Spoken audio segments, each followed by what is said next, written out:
This is Altiplano, Mexico's Alcatraz, a fortress of steel and surveillance designed to hold the world's most dangerous men.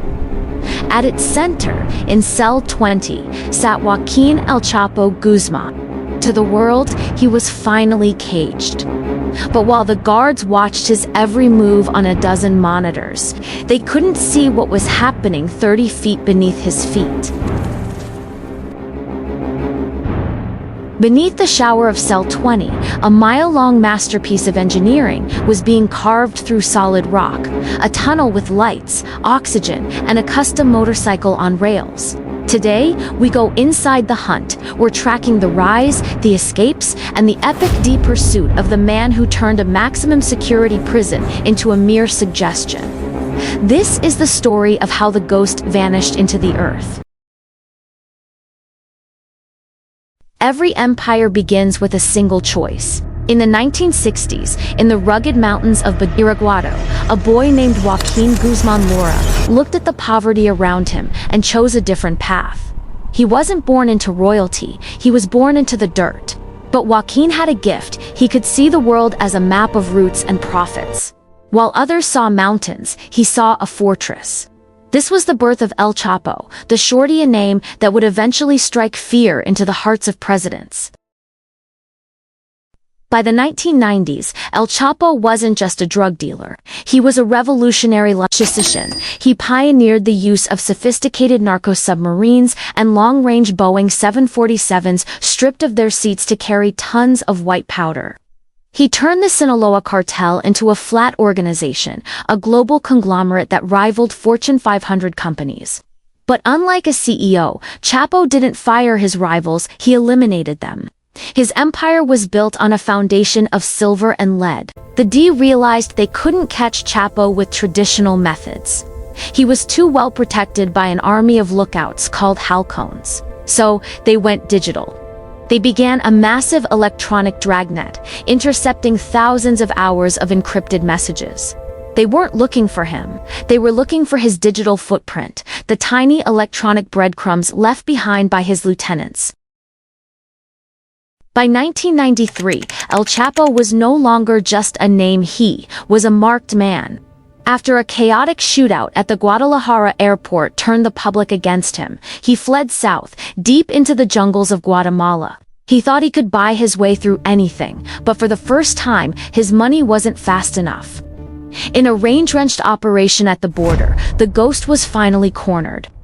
No tunnels, no laundry carts, no escape. For the United States, El Chapo became more than a criminal.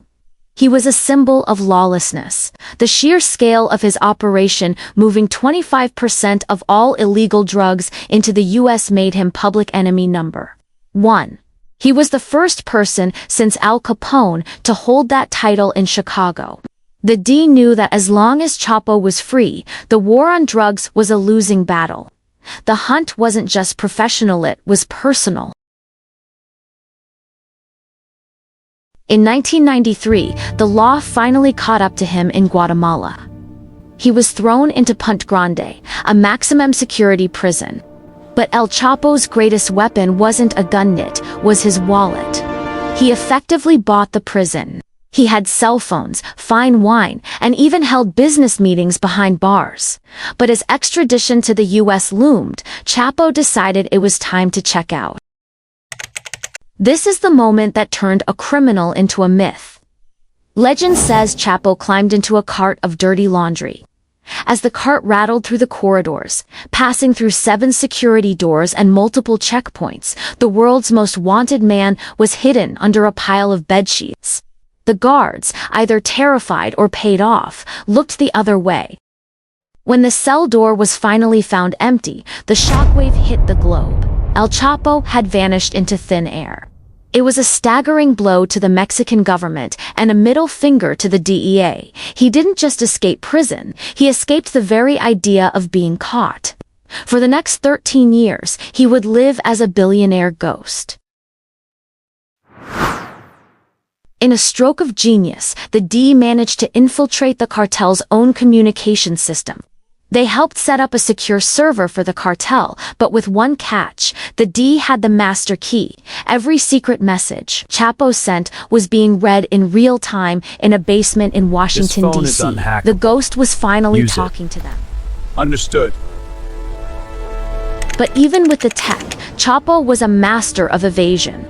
In February 2014, the D and Mexican Marines almost had him in Culiacan. They breached his front door with heavy rams, but by the time they reached his bedroom, he was gone. He had built tunnels under his bathtubs that connected to the city's sewage system. He was literally running through the bowels of the city while the Marines were still in his kitchen. Their persistence finally paid off in Mazatlan on February 22, 2014. Without a single shot fired, the Marines caught him in a modest beachfront condo. The world cheered. The invincible Kingpin was back in chains, this time in Altiplano, Mexico's most secure fortress. But the D warned, "Don't take your eyes off him." Chapo's engineers were the best in the world. While he sat in his cell, they were half a mile away, digging. For nearly a year. They moved tons of earth, using GPS to ensure they hit a 2-foot square target. The floor of Chapo's shower. This wasn't a hole in the wall. It was an engineering masterpiece with ventilation, lighting, and a custom motorcycle rig to transport him at high speed. July 11, 2015. 8:52 p.m. Chapo Guzman walked into his shower, stepped into a 20-inch hole, and descended 30 feet into the earth. Within minutes, he was on a motorcycle, flying through a mile of darkness toward freedom. When the guards finally checked the cell, all they found was a hole and the sound of the wind. He had done the impossible again. The second escape turned the hunt into a matter of national survival for the Mexican government. The embarrassment was too much. The D and the Mexican Navy formed an elite task force with one goal: find him and keep him. They didn't just want him, they wanted him neutralized. Intelligence placed Chapo in a house in Los Mochis. This wasn't a quiet arrest, it was a war.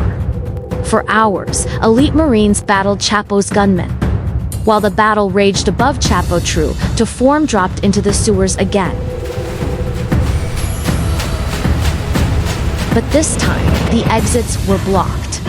After miles of crawling through filth, he popped up into the street and stole a car, but his luck had finally run out. A simple traffic stop ended the reign of the world's most powerful drug lord. As he sat in the back of that patrol car, he knew there would be no third tunnel. In 2017, Chapo was extradited to the United States. Following a trial of the century, he was sentenced to life plus 30 years. Today, he sits in a DX Florence, the most secure prison on Earth. He spends 23 hours a day in a concrete box. The man who owned the world now owns nothing but the 4 walls around him. But did his removal stop the cartel? Not even close. The Sinaloa cartel proved to be a hydra cut off one head, and for more, grow back. His sons took over, ushering in a new, even more violent era of fentanyl and synthetic drugs. The D learned a bitter lesson. You can capture the king, but the kingdom remains.